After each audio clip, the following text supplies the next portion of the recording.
começando o programa Viva Mais, o seu programa de saúde aqui no Canal 20. Eu, Ana Paula Sorrentino Delvaux e Miguel Sorrentino Júnior conversamos todas as semanas com grandes profissionais na área da saúde. Falamos de como viver mais, com melhor qualidade de vida. Aqui vocês ficam sabendo com os maiores especialistas o que existe de melhor em tratamentos nos dias de hoje e na parte de prevenção, na parte de cura. Vocês também poderão participar sugerindo assuntos e pautas através do nosso site, o www.programavivamais.com.br. Interaja conosco, entre, assista aos programas que já passaram e sugira novas pautas para nós. Hoje os nossos convidados são dois dos maiores especialistas do Rio Grande do Sul em suas respectivas áreas. Dr. Beno Beck Júnior, doutor em psicologia pela Universidade de Barcelona, professor da URGS, Programa de Avaliação e Manejo do Estresse no Brasil e na Espanha.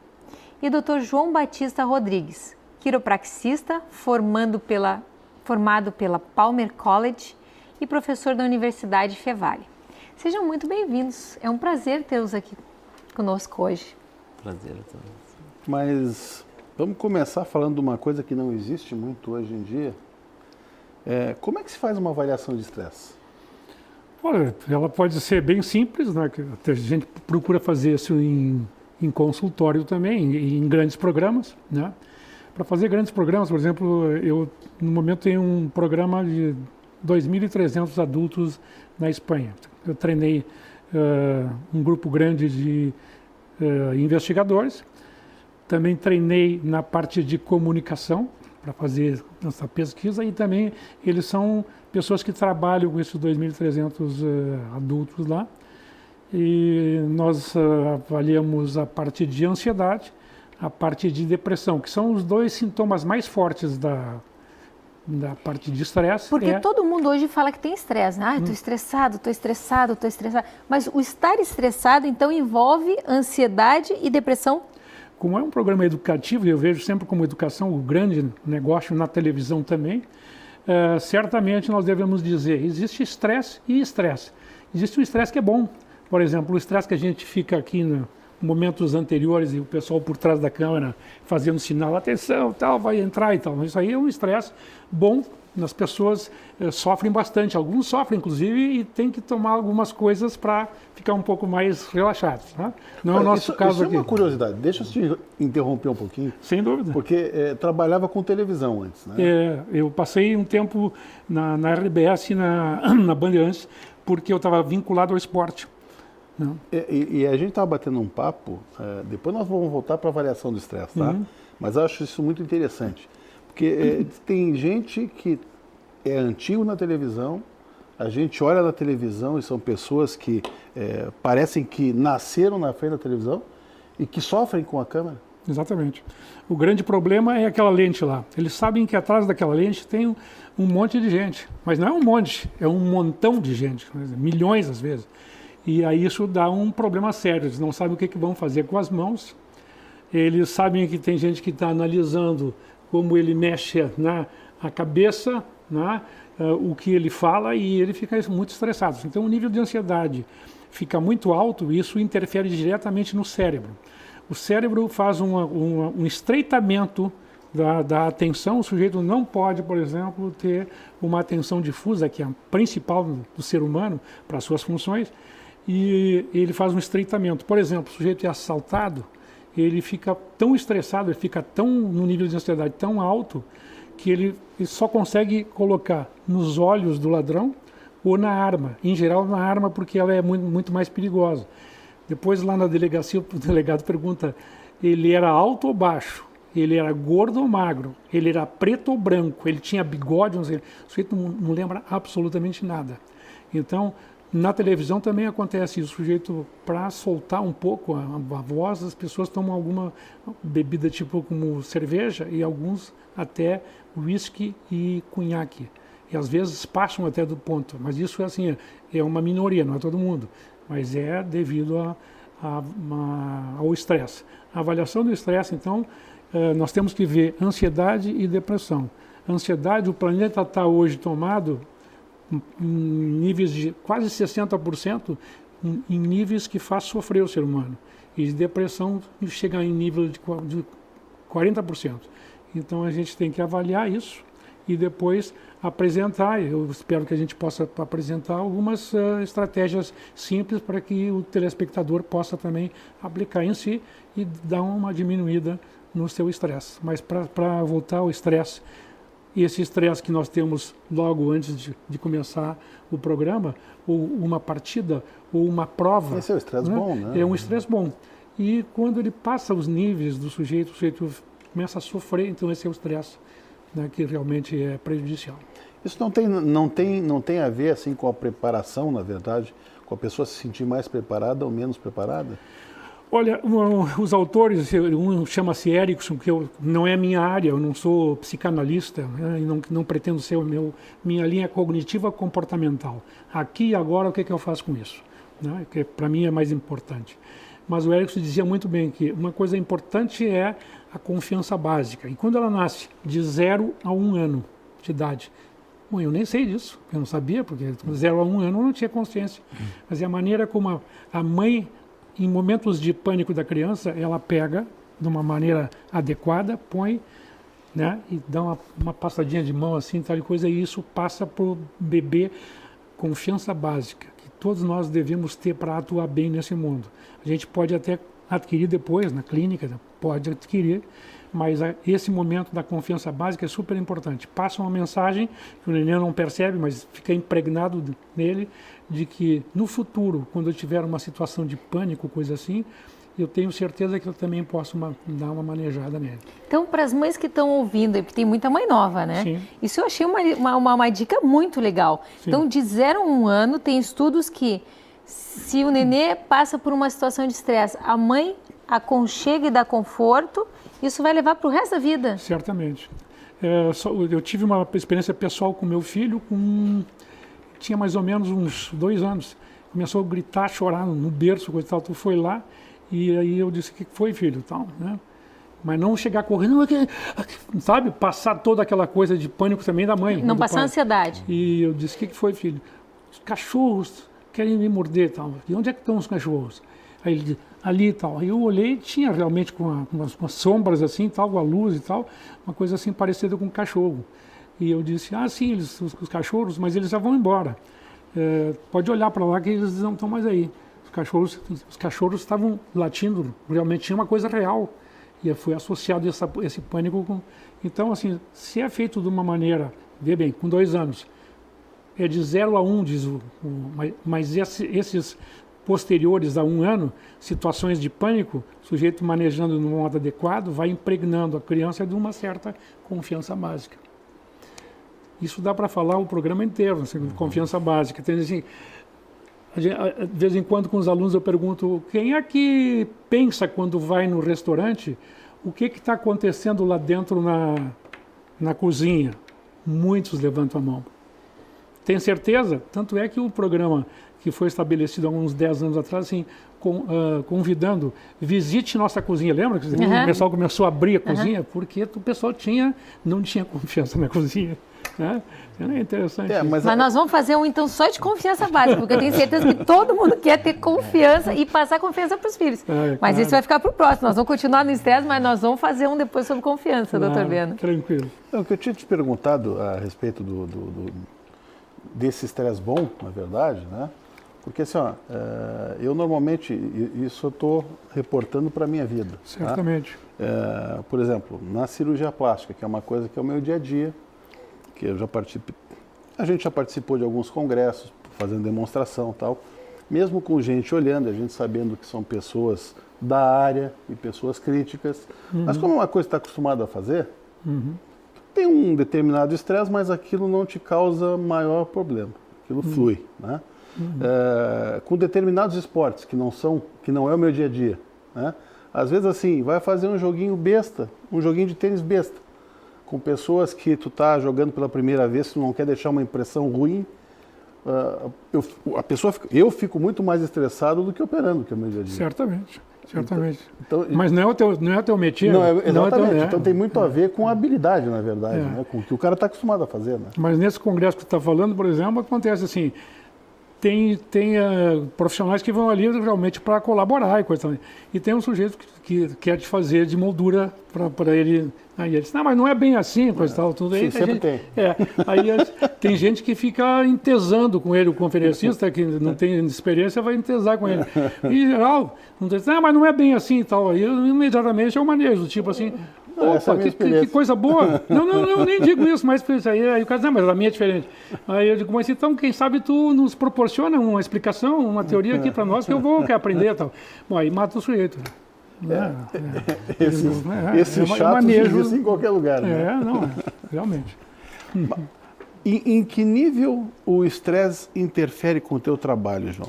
Bom, no consultório a gente atende muitos pacientes que o estresse, como o Beno falou ali, quando ele passa daquele estresse bom e acaba passando por estresse, digamos assim, ruim, ele já começa uma fase de tensão e contraturas musculares. Aí o paciente ele já começa a ter restrições, né, em articulações e sobrecarregando articulações, né, que não deveriam ser sobrecarregadas. Isso aí vai provocar sintomatologia no paciente e ele acaba nos procurando achando que ele tem um problema mais sério a nível de coluna ou a nível de articulações de extremidades. Neste momento a gente acaba, após a nossa avaliação, detectando que o problema maior que está acometendo esse paciente é o nível de estresse elevado. Aí o que a gente faz? A gente vai buscar o equilíbrio daquelas articulações que estão sobrecarregadas através desse estresse ruim, né, digamos assim, e a partir desse momento ele já começa a ter um distensionamento dessa musculatura, né, e a gente passa a levar esse paciente a entender o que está provocando esse nível de estresse. Dependendo do nível de estresse, a gente também faz o encaminhamento desse paciente para o profissional, né, ou para o psicólogo, ou para o psiquiatra, né, para que ele acompanhe também esse paciente. Às vezes até para o neurologista, né? Nós já tivemos pacientes em comum que tinha bruxismo, que nós tivemos, passou por mim, estava fazendo tratamento do bruxismo, o Dr. João, e aí tivemos que também encaminhar para um neurologista. Que foi o caso nós tínhamos dado uma medicação para o neurologista aumentar ainda a dosagem da medicação. Perfeitamente. Né? Então foi uma associação, né, de 3 profissionais pensando, né, no paciente como um todo, né? Isso acontece com outros profissionais da área da saúde também, os ortopedistas, traumatologistas, que a gente vê, o paciente chega para nós com um caso que a gente vê que é um caso de ortopedia e traumatologia e ele é encaminhado imediatamente para esses profissionais. Né? Quais são os sinais e os sintomas mais frequentes? Quer dizer, o paciente que te chega, que tu vê nitidamente que a causa é o estresse. Tá? Quais são as articulações? Qual é a articulação mais frequentemente comprometida? A região mais frequentemente acometida é a região cervical, né, que é onde o paciente se concentra mais a tensão, músculo de trapézio, musculatura da região cervical ali. E essa região aqui assim, né? O paciente que não entende região, trapézio, essa região aqui, da musculatura do pescoço ali, o paciente concentra muita tensão naquela região e ali a sintomatologia é maior. Essa sintomatologia na região cervical, ela provoca também sintomatologia em membros superiores, dormência, queimação, perda de força muscular e o paciente ele não consegue identificar o porquê que aquilo está acontecendo e sendo que ele nos traz os exames, né, muitas vezes, porque no Brasil ainda a quiropraxia é uma profissão que ainda está sendo procurada depois que ele procura outros auxílios, né, dos profissionais de saúde, não consegue resolver plenamente, né, a sintomatologia, então ele acaba nos procurando. Então a gente consegue ver que nessa... essa sintomatologia que ele não consegue entender, que os exames deles estão bons, não tem nenhum indicativo para que ele mostre aquela sintomatologia, né? E a sintomatologia se agravando sem que ele tenha, no exame de imagem, por exemplo, um diagnóstico que provoque aquela sintomatologia. Aí a gente acaba interferindo né, nas articulações, onde estão as fixações, as interferências em cima do sistema nervoso, removendo essas interferências e restabelecendo a funcionalidade normal ali das raízes nervosas.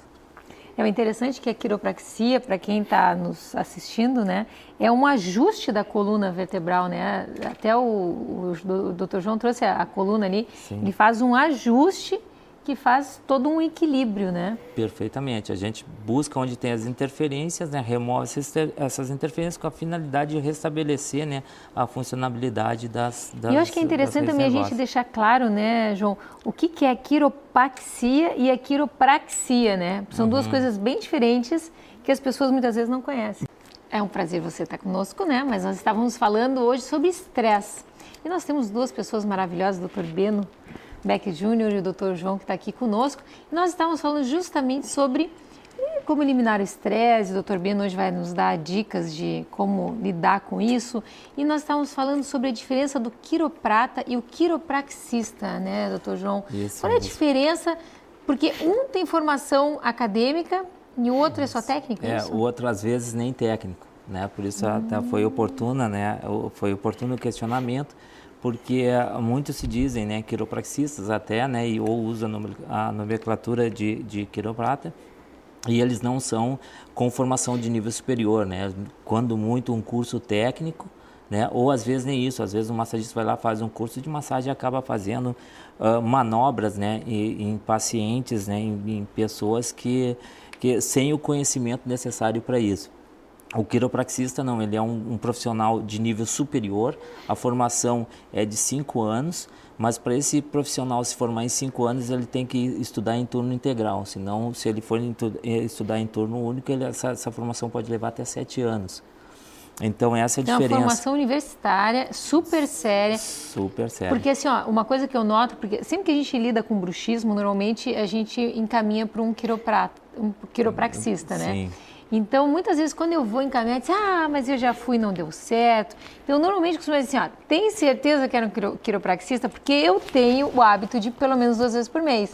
Como eu sou dentista, faz muito bem para minha coluna. Ou pelo menos uma vez por mês para mim, eu adoro. Eu digo, é o meu vício, né? É o meu vício aí no quiropraxista. Eu adoro fazer ajustes. Então, eu digo assim, tem certeza? Porque não é para ter dado problema. Então, fica um alerta, né, doutor João? Como é que a pessoa pode ter certeza que é um quiropraxista e não um quiroprata? A certeza, ela tem que procurar se informar desse profissional.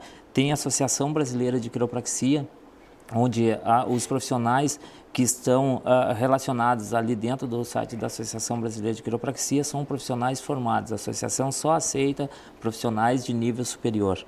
Né? Então, ali é o lugar ideal, o lugar certo para que as pessoas consigam... Então, pode entrar no site da Associação Brasileira de Quiropraxia, que ali todos os profissionais que estiverem no site são profissionais com formação de nível superior.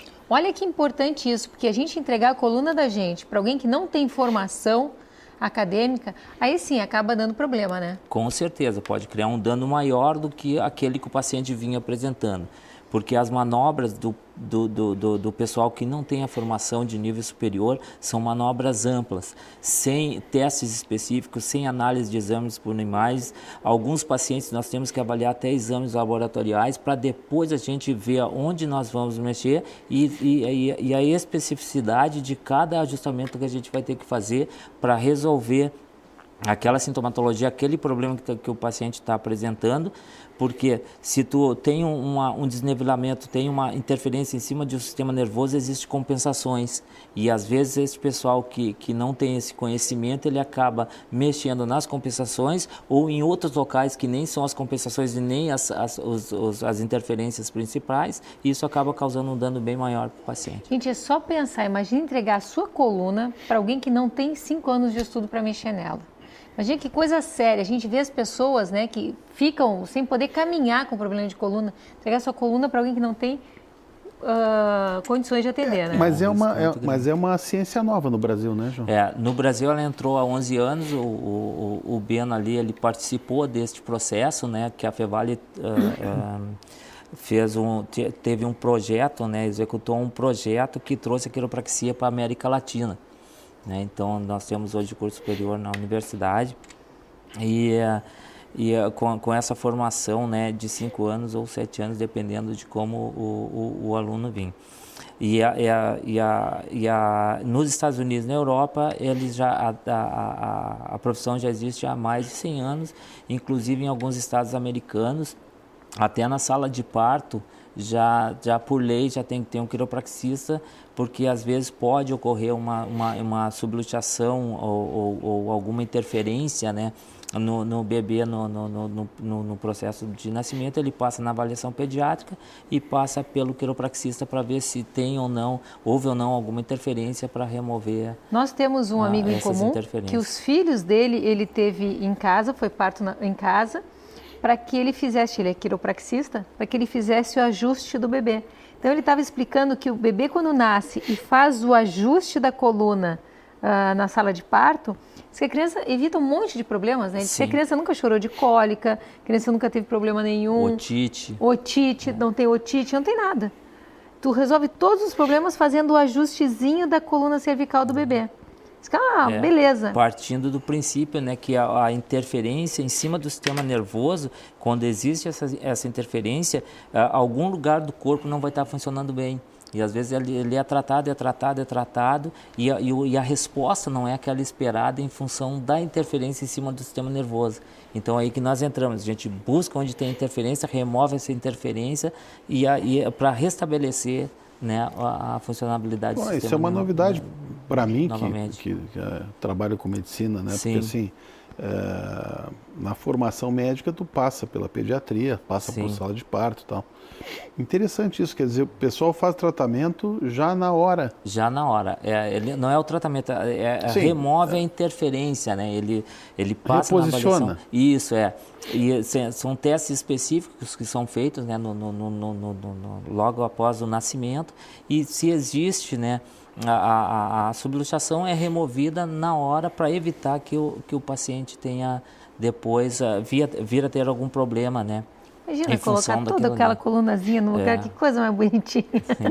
Por curiosidade, João, quantos quiropraxistas existem? Quer dizer, quantos existem credenciados no Brasil? No Brasil está entre 400 e 500 atualmente. No Rio Grande do Sul? No Rio Grande do Sul está a grande maioria, eu acho que uns 250 no Rio Grande do Sul. É que na verdade só existem 2 faculdades no Brasil, né? A Anhanguera e aqui a Anhembi, Morumbi e a Fevale em Novo Hamburgo. E a Fevale.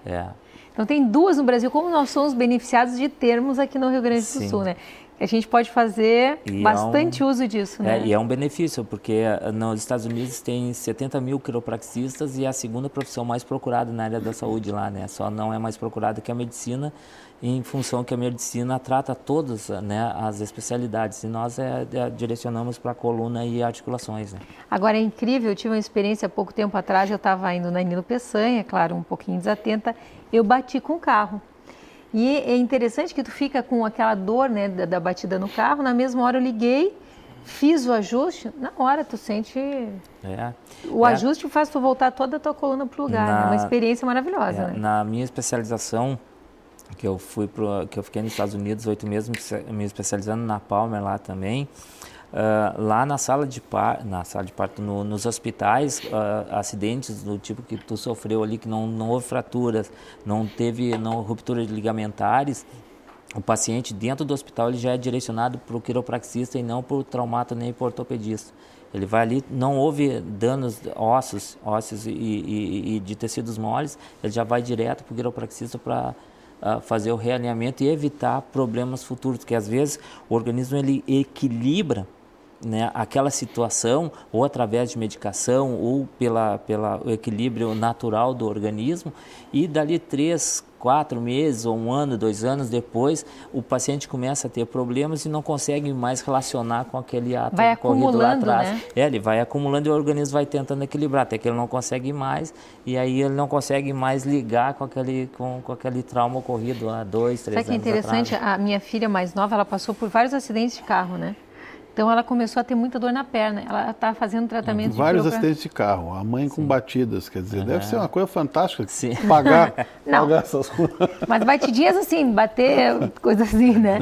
De dar aquelas Sem trancadinhas contar assim. quando a minha mãe pega o carro deles também e dá uma... Então ela tinha acumulado 3 acidentezinhos assim, de batidinhas, assim, bateu atrás, bateu no muro, aquela coisa assim. Bateu no muro é boa. E aí então ela estava com muita dor na perna, muita dor de cabeça, tal. Foi no quiroprata lá nos Estados Unidos, Sim. no bem nosso conhecido. E aí ele fez a radiografia, então ele fez toda a angulação e viu que era o acúmulo dos 3 acidentes. Então agora está botando no lugar. João, assim, ó, para quem... Como é uma coisa nova, Sim. a diferença do quiroprata para o fisioterapeuta. É totalmente diferente. O fisioterapeuta trabalha na reabilitação, né, do paciente, na preparação, no fortalecimento, né. O fisioterapeuta, eles até têm algumas manobras dentro da fisioterapia, mas são manobras amplas. Eles não são eles não têm os ajustes específicos como a quiropraxia. A quiropraxia, ela se detém na interferência em cima do sistema nervoso. Diagnostica essa interferência, remove essa interferência e a partir daí vem as recomendações que nós chamamos, né? Que daí ou o paciente vai precisar ir para fisioterapia ou vai precisar ir para o traumatologista ou ortopedista, né? Para fazer aquele trabalho ou para o educador físico, né? Para fazer um reforço muscular. Né? É totalmente diferente. A nossa área de atuação é em cima do sistema nervoso, né? A gente vai... Ou nesse caso que nós estamos falando de estresse, Né? tu até ensina uns alongamentos para a gente fazer em casa, né? Sim, eu até ensino os alongamentos porque eu também, na minha formação, eu sou formado em educação física também e o Beno também não foi meu professor porque eu estava viajando na época que eu estava fazendo no IPA também, que eu sou formado em educação física. Então eu tenho essa vantagem ainda de poder, né, passar alguns alongamentos básicos, né, para os pacientes em função dessa minha formação. Mas normalmente quando o paciente vai a um consultório de um quiropraxista formado só em quiropraxia, ele é encaminhado, né? Deve ser encaminhado para um profissional da área da educação física para prescrição de exercícios, alongamentos, essas coisas assim. Depois a gente pode dar uma dica sobre isso aí, né? Sim. Tu trouxe até a coluna, a gente pode falar sobre isso, Sim, né? sim, com certeza. Mas vamos voltar para o assunto estresse, já que o estresse é um dos causadores dos males da coluna, do bruxismo. Como é que se faz o manejo do estresse? Bom, eu também queria chamar a atenção de que nesse mundo do estresse, por exemplo, tem o aspecto nível de ansiedade e de depressão. Nível de ansiedade alto leva, por exemplo, a problemas sérios na parte motora. Na parte motora, a parte de memória, são as primeiras que falham. Então, estava me lembrando de um assunto que também deve ser colocado na mesa aqui, porque das coisas que mais movem o mundo é o esporte. Então, o que está acontecendo atualmente? Tem um acontecimento que é flagrante no mundo, assim, os brasileiros que vão ganhar dinheiro na Europa. Gente de grana, sabe? Um salário enorme dos brasileiros, e eu não vou citar nomes, é óbvio, mas aí eles começam a ir para a balada. São os vagabundos, esses caras vão para a balada, não sei quem mais tal. Alguns conhecidos, inclusive, os torcedores agrediram com palavras e tal, e até com agressão mesmo física. O que está acontecendo? Esses camaradas são realmente uns caras sem escrúpulos, são realmente vagabundos, como estamos dizendo? Não. Eles estão com um estresse tão grande lá por uma coisa chamada dinheiro. Tá? Eu tenho feito, periodicamente eu faço por message, por Skype, assessoria para jogadores de alto nível do Brasil no exterior. Então nós fazemos por EAD, né? Ensino à distância. Então nós fazemos essa orientação e periodicamente, nessas ocasiões que eu vou utilizar esses projetos de manejo de estresse com adultos, não atletas, eu também vou fazer a visita aos atletas lá em Madrid, Frankfurt, Roma, são Espanha, Alemanha, França, Paris, e na Itália, Roma. Então ali é base. E o que está acontecendo? O pessoal está com problema de dinheiro. Atualmente, assim, nós estamos muito bem de dinheiro. Qual é o problema deles de dinheiro? É muito dinheiro? Não, falta de pagamento. Falta de pagamento. Essa pessoa que sai aqui no Brasil dizendo, né, fulano está lá, não sei o que, mas estão ganhando muito dinheiro. Eles ganham realmente o que está no pagamento deles ali no contrato, eles estão ganhando realmente muito dinheiro. Eles estão recebendo de 3 em 3 meses, não é mais mensal. São de 3 em 3 meses. Isso para um sujeito de grande porte, por exemplo, ele consegue fazer 3 meses, depois vem um bolo de dinheiro e tal. Consegue se organizar. Mas o sujeito que vai mais ou menos ajustado o seu salário, ele está passando realmente necessidade. Vocês devem ter visto na televisão o pessoal dizendo que tem gente que estava pedindo comida para o sujeito de um nível superior, brasileiros que estavam lá bem. Então isso aí dá Isso é verdade? Isso é verdade, isso é verdade. Eu não estou revelando nada de hermético aqui. Isso aí está saindo, inclusive, principalmente na mídia de lá. Aqui não está saindo muito, não. Mas lá está saindo. Então, o que acontece? O pessoal, com essa pressão toda social, eles vão para a noite. Se o sujeito toma uma cervejinha, ele dá uma relaxadinha e fica bem. Tem gente que o pessoal está tomando 24 cervejas. Entende? É muito. Sim. Alguns bem conhecidos nossos aí. Aí sai na mídia aqui, isso tem saído, inclusive. Então, o que a gente faz? O problema é a saída aqui, que causa um tremendo do estresse. A gente sai daqui, o atleta faz uma baita de uma festa, o agente FIFA ganha um dinheiro bem bonito na jogada, pensa que é só pegar aqui e mandar para lá. Você chega lá, festa, torcida, coisa e tal, tudo, e depois, meu amigo, chega a hora da realidade, o dia a dia, e o pessoal fica um pouco isolado. Tem, inclusive, problemas de racismo lá. Então, o pessoal fica com uma pressão muito grande. Eles não trabalham o que acontece, e isso eu senti no momento que eu fui fazer o doutorado na Espanha. Nós perdemos a nossa cultura toda e vamos para lá. Não conhecemos ninguém, é uma língua estranha. Comigo tinham mais 79 fazendo o doutorado pelo governo brasileiro. Eram 80 doutorandos lá na Espanha. A gente se reunia e o pessoal que não tomava cerveja, como eu, começou a tomar cerveja. Entende? Começou a ter aquele ajuntamento. A gente até jogava futebol, tinha 22 que jogavam, eu era um. Mas, por curiosidade, tu já foi técnico do Grêmio? Do Grêmio e do Novo Hamburgo. E jogador do Inter. E jogador do Inter. É uma coisa diferente. Então, o que aconteceu lá? Certamente a gente sentiu isso no próprio problema nosso. Assim, perder a nossa cultura, é uma outra língua, as pessoas nós não conhecemos, então nós tínhamos um grupo fechado lá. Isso acontece com os jogadores. Os jogadores têm menos capacidade de superar, poucos